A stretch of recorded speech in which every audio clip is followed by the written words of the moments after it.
بسم اللہ الرحمن الرحیم۔ ہاں تو میں عرض کر رہا تھا آپ حضرات کے سامنے، ذرا مسئلہ بن گیا، میں ادھر چلا گیا، تو اب آپ حضرات کے سامنے میں عرض کرتا ہوں۔ جس وقت آپ مسلمان ہوئے حضرت عمر بن خطاب رضی اللہ تعالی عنہ، تو اس پر میں ایک چھوٹا سا جملہ عرض کرنا چاہتا ہوں،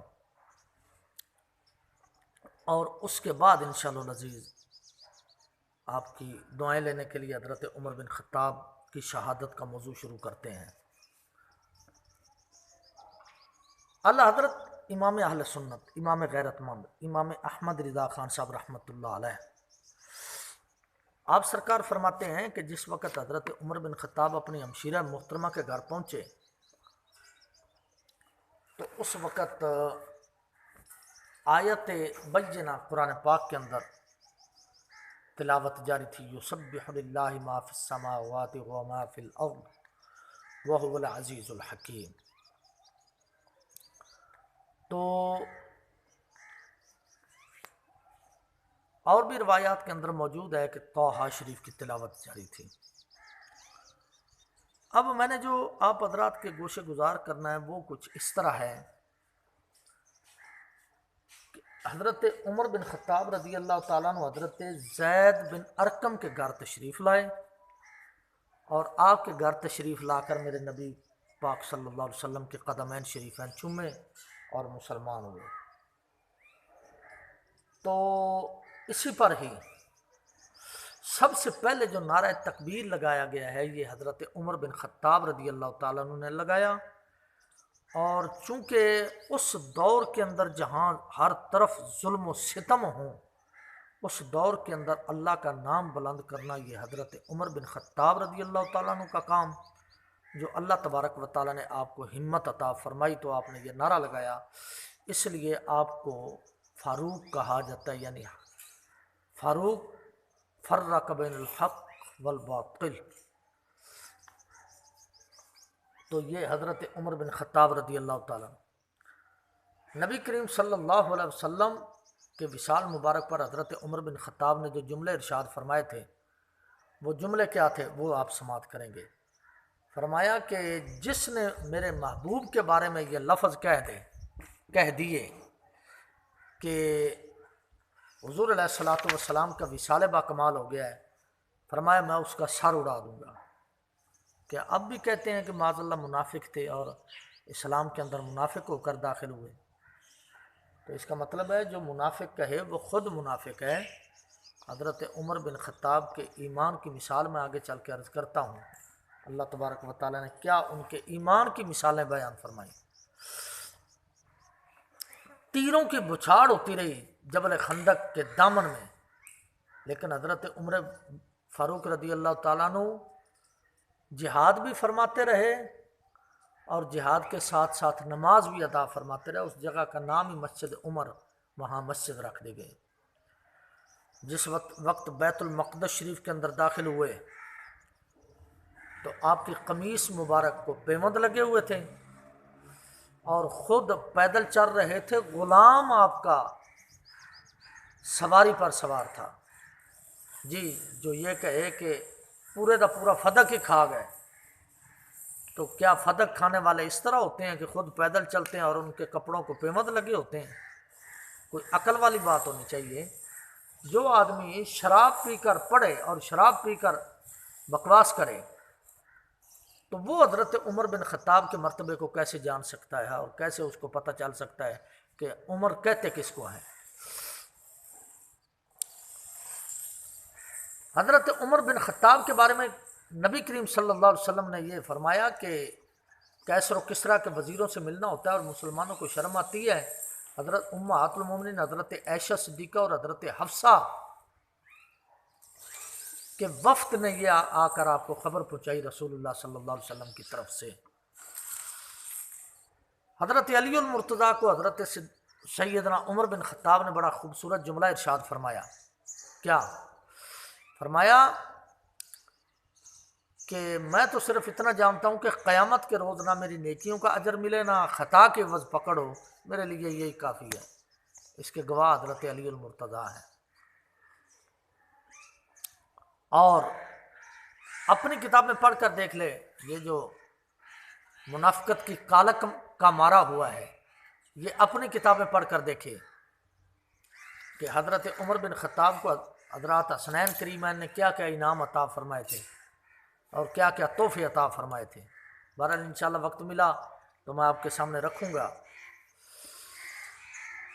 جنگ قادسیہ حضرت عمر بن خطاب کے دور میں ہوئی، اور سن ہجری کا آغاز بھی حضرت فاروق اعظم کے دور میں ہوئی، اور ایران بھی حضرت عمر بن خطاب کے دور میں فتح ہوا۔ میں آگے چل کے عرض کرتا ہوں۔ نبی کریم صلی اللہ علیہ وسلم کا سفر ہجرت کی رات جو تعاقب کرنے والا تھا سراقہ، اس کے بارے میں حضور نے فرمایا کہ میں تو تیرے ہاتھوں کے اندر سونے کے کنگن دیکھ رہا ہوں، اور تو ہمیں شہید کرنے کے لیے پیچھا ہمارا کر رہا ہے یا ہمارے پیچھے جاسوسی۔ تو ان حضور کے اس فرمان کی تکمیل حضرت عمر بن خطاب نے کی تھی، دیکھیں کتابیں پڑھ کر۔ اور خفیہ عدالت کا قیام بھی حضرت عمر بن خطاب نے سب سے پہلی مرتبہ کیا، اور بلوچستان تک حضرت عمر بن خطاب کی حکومت پہنچی اور آپ نے فتح فرمائے یہ علاقہ جات۔ وضو اور غسل کا باقاعدہ انتظام مسجد کے اندر حضرت عمر بن خطاب نے کیا، اور حضرت عمر بن خطاب نے بیت المال کا افسر، سب سے پہلا افسر کس کو مقرر فرمایا؟ حضرت عبداللہ بن ارقم رضی اللہ تعالیٰ عنہ، جن کا وہ مرکز تھا جس کے اندر رسول اللہ صلی اللہ علیہ وسلم بیٹھ کر لوگوں کو تبلیغ فرمایا کرتے تھے، اور اللہ تبارک و تعالیٰ کی وحدانیت اور اپنی رسالت کا حکم اور اللہ تبارک و تعالیٰ کے احکامات سنایا کرتے تھے۔ وہ جو تھا وہ حضرت ارقم رضی اللہ تعالیٰ عنہ کی جگہ۔ تو اب اس کے بارے میں انشاءاللہ میں مزید عرض کرتا رہوں گا۔ تو تورات میں جو رسول اللہ صلی اللہ علیہ وسلم کی تعریف لکھی ہوئی تھی وہ حضرت عمر بن خطاب نے پڑھ کر رسول اللہ کو سنائی تھی، اور حضرت زبیر رضی اللہ تعالیٰ نے جنگ یرموک میں حضرت عمر بن خطاب کے دور میں حصہ لیا تھا۔ اچھا، اب معلومات کے طور پر پوائنٹڈ ٹو دا پوائنٹ کہ جو لڑکی اپنی والدہ کو دودھ میں پانی نہیں ڈالنے دیتی تھی، وہ حضرت عمر بن خطاب نے اس کا رشتہ مانگا اپنے بیٹے کے لیے۔ وہ حضرت عاصم پاک کے گھر کے اندر آئیں۔ حضرت عاصم کے ہاں جو لڑکی پیدا ہوئی اس کا نام حضرت عاصم۔ حضرت عاصم کے بیٹے کا نام حضرت عمر بن عبدالعزیز، جو عمر بن عبدالعزیز کے والد مکرم عبدالعزیز بن مروان جب عاصم کے نکاح کرنے لگے تو حق مار 400 دینار مقرر ہوا۔ اور یہ بھی بات ذہن میں رکھیں گے کہ حضرت عمر بن خطاب رضی اللہ تعالیٰ عنہ سے 534 روایات مروی ہیں، اور حضرت عمر بن عبدالعزیز کی قبر مبارک پر جب مٹی ڈالی جا رہی تھی تو آسمان سے اڑتا ہوا ایک کاغذ کا ٹکڑا آیا جس پر لکھا ہوا تھا بسم اللہ الرحمن الرحیم، ھذا امان من اللہ عمر بن عبدالعزیز من النار۔ تو حضرت حذیفہ رضی اللہ تعالی عنہ سے حضور علیہ الصلوۃ والسلام کے پیارے صحابی حضرت عمر بن خطاب مشورہ کر کے جنازہ پڑھتے تھے جب بھی کسی کا جنازہ پڑھنا ہوتا تھا۔ قیامت والے دن دائیں ہاتھ میں رسول اللہ صلی اللہ علیہ وسلم کے حضرت صدیق اکبر اور بائیں ہاتھ میں حضرت عمر بن خطاب، وہ تو آج بھی ساتھ ہیں، اس کو پتہ نہیں کون سا گھمنڈ ہے کالے کو۔ حضرت عمر بن خطاب کے والد نے آپ کے ذمے جو ہے اونٹ چرانے کا کام، وہ میں نے ابتدا میں عرض کر دیا۔ بہرحال سعد بن ابی وقاص رضی اللہ تعالیٰ عنہ جنگ قادسیہ کے اندر جب تشریف لے گئے تو آپ عرق النساء کی وجہ سے معذور ہو گئے، اور آپ کی جگہ حضرت خالد بن عرطفہ رضی اللہ تعالیٰ عنہ کو جو ہے وہاں امیر مقرر کیا گیا۔ اور جنگ قادسیہ کے دوران جو ہے مسلمانوں نے جس سورت کی تلاوت کی وہ سورہ انفال شریف تھی، ادھر گانے نہیں گائے جاتے تھے کہ میرے ڈھول چھپایا تین فلاں ہو گیا تو تین فلاں۔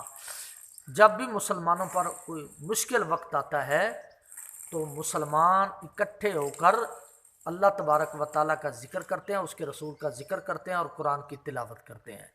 پچھلے ہی دور کے اندر ایک بہت نامراد لمبی ٹانگ والا اور بے حیا قسم کا وزیر بنا، جس کو یہودیوں نے بڑی تربیت کے ساتھ پال پوس کر پاکستان کے سر پر بٹھا دیا تھا اور مسلط کر دیا تھا کہ جا کے ان پاکستان ریاست مدینہ دے نام تے گمراہ کر۔ ادھر ریاست مدینہ ہوتی تھی اور ادھر مندر ہوتا تھا، ادھر ریاست مدینہ ہوتی تھی، ادھر سکھوں کا ساتھ ہوتا تھا۔ جب مسجد میں آتے تو سر ننگا ہوتا تھا، جب سکھوں کے پاس جاتے سر پر کپڑا ہوتا تھا۔ تو یہ اس کی ریاست مدینہ تھی، خدا اس کو ذلیل و خوار فرمائے اور اس کو اللہ تبارک و تعالیٰ نشان عبرت بنائے، تاکہ ہر آنے والا اس کو دیکھے اور کہے کہ اسلام سے پنگا نہیں لینا، اسلام سے پنگا لینا بڑا مہنگا پڑتا ہے۔ تو سب سے پہلی جمعۃ المبارک سلطنت ایران کے دارالسلطنت مدائن کی فتح کے بعد ایوان کسرا میں پڑھی گئی ہے، حضرت عمر بن خطاب کے دور مبارک میں تھی۔ جو جنگ بدر کے اندر 100 صحابہ شامل ہوئے تھے وہ جنگ یرموک میں بھی آئے تھے، کیونکہ جنگ یرموک میں کیسر کی فوج 2 لاکھ کی تھی اور اس کے مقابلہ میں ہمارے مسلمان بہت قلیل تعداد میں، اور حضرت خالد بن ولید رضی اللہ تعالی عنہ جو فاتح شام ہیں، ان کو 17 ہجری بمطابق 638 کو حضرت عمر بن خطاب نے معزول کیا، اور 23 ہجری 644 کو جو ہے یہ ایران مکمل طور پر فتح ہوا۔ تو یہ حضرت عمر بن خطاب کے دور مبارک کے اندر فتح ہوا، اس لیے آج تک ایران کو یہ تکلیف ہے حضرت عمر بن خطاب کے نام مبارک سے۔ تو یہ تکلیف تو اب قبر میں یا حشر میں یا دوزخ میں ہی ختم ہوگی۔ یہ جتنا مرضی پیٹ لیں، رو لیں، منافقت کریں، گالی بکواس غلاظت نکالیں، لیکن یہ تکلیف ان کی دور نہیں ہو سکتی جب تک حضرت عمر بن خطاب کا آخری غلام بھی اس کائنات کے اندر اس دھرتی پر موجود ہے۔ حضرت عمر بن خطاب رضی اللہ تعالیٰ عنہ فاتح مصر حضرت عمر بن عاص تھے۔ اچھا، سلطنت اسلامیہ کو 8 صوبوں پر تقسیم فرمایا آپ نے۔ کون کون سے تھے؟ مکہ، مدینہ، شام، جزیرہ، بصرہ، کوفہ، مصر اور فلسطین۔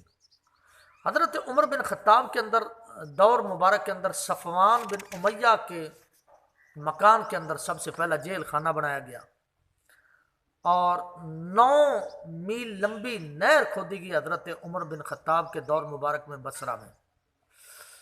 نہر ابی موسیٰ اس کا نام رکھا گیا اور دریائے دجلہ سے نکالی گئی۔ امیر المومنین کے نام سے جو نہر کھودی گئی اس کی لمبائی 69 میل۔ تو مسجد نبوی کے اندر سب سے پہلا چراغ جلانے کا حکم حضرت عمر بن خطاب رضی اللہ تعالیٰ عنہ نے حضرت تمیم داری رضی اللہ تعالیٰ عنہ کو دیا تھا۔ حضرت تمیم داری کون ہے؟ جن کو رسول اللہ صلی اللہ علیہ وسلم نے یہ خوشخبری عطا فرمائی تھی کہ اے تمیم، اگر میری بیٹی ہوتی تو میں تجھے دیتا۔ اللہ اکبر کبیرہ، یہ مرتبہ ہے۔ اب کوئی عقل کا اندھا کہتا پھر نبی دی بیٹی تو فلاں دے گھر، بھئی نبی دینے والا، وہ لینے والے، اللہ اوپر سے فیصلے فرمانے والا، تو تیسرا بیچ میں کون آ گیا ہے؟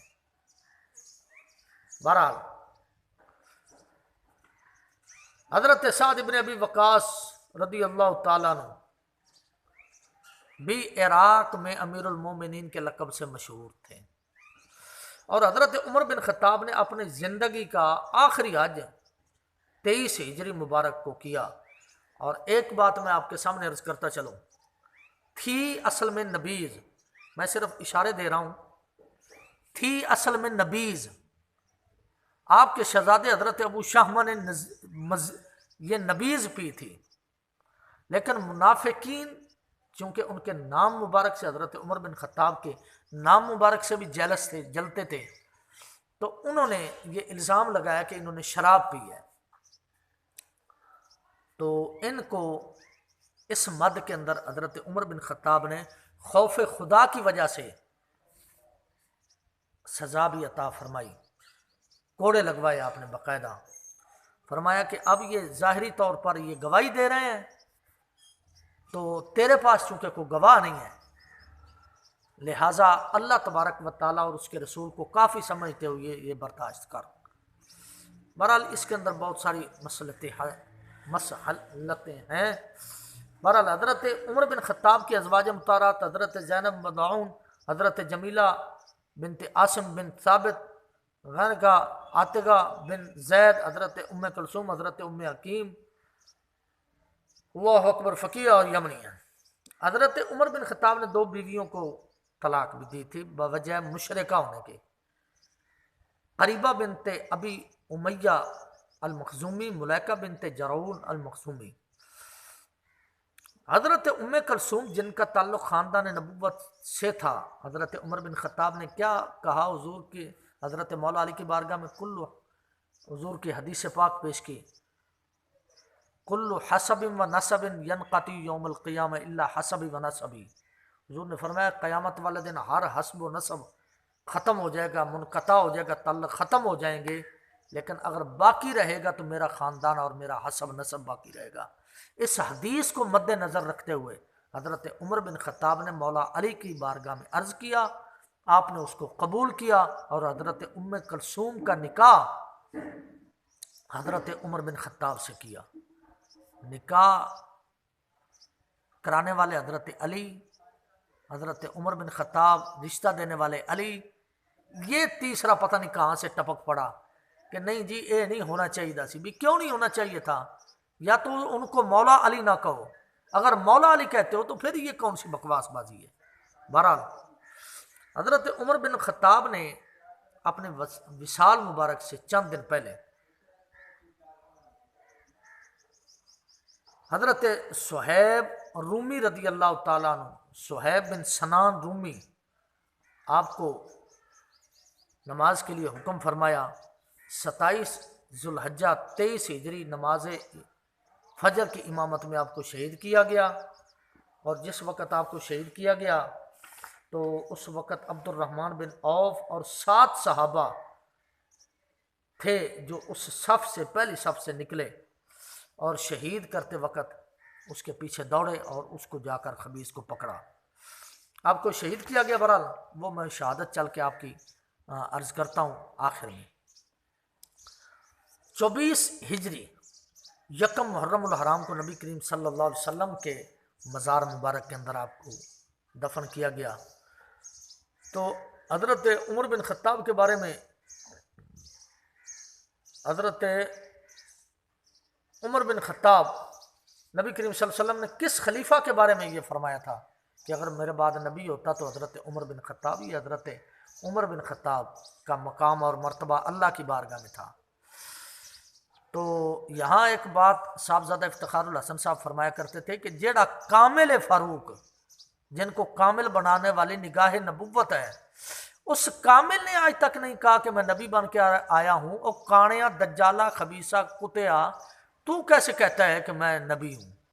جب کامل نے نہیں کہا تو ناقص کیسے کہتا ہے کہ میں نبی ہوں؟ بہرحال حضرت صہیب بن سنان رومی رضی اللہ تعالیٰ عنہ نے آپ کا جنازہ پڑھایا۔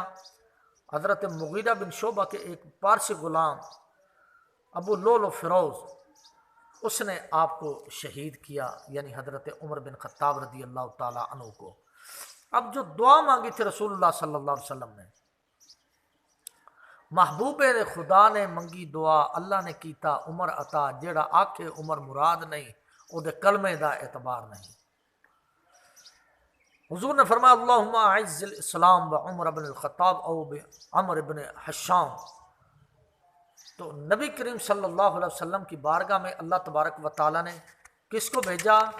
حضرت عمر بن خطاب رضی اللہ تعالیٰ عنہ کو بھیجا۔ اب میں اس بحث کے اندر نہیں پڑھنا چاہتا کہ آپ کو عمر کس کس نے کہا، فاروق کس کس نے کہا اور کیسے کہا؟ البتہ یہ عرض کروں گا کہ حضرت عمر بن خطاب کو فاروق حضور کی زبان سے لے کر تاریخ پڑھ کر دیکھیں، بڑے بڑے بزرگوں نے کہا ہے فاروق آپ کا لقب تھا، اور فاروق اعظم اس وقت سب سے